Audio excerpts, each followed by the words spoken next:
limang kalalakihan ang umakas sa akin.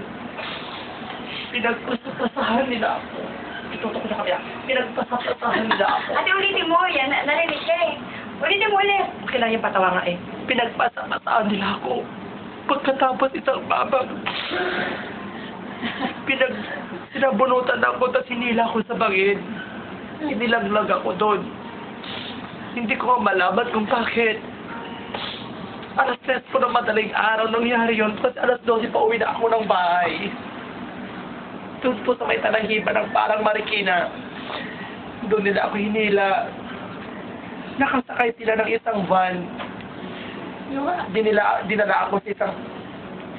Hindi ko alam kung anong lugar yun. Wala nang kabahayan. Puro kahoy na at mga bangin ang nakikita ko.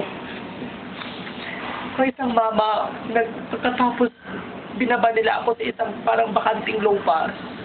Doon nila ako pinagsamantalahan.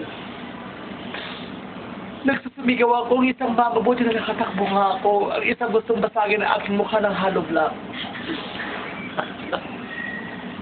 Nagmakaawa ko. Hanggang sa alas 5 ng umaga, nakarating ako sa isang lugar. At may mga mamang tumulong sa akin doon. Sakit-sakit talaga ginawa lang sila sa akin. Nananawagan po ako sa ating presidente.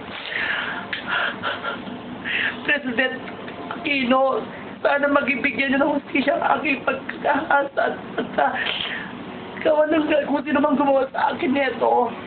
Nananawagan din ako kay Willie Revillame. Sana matulungan niya ako.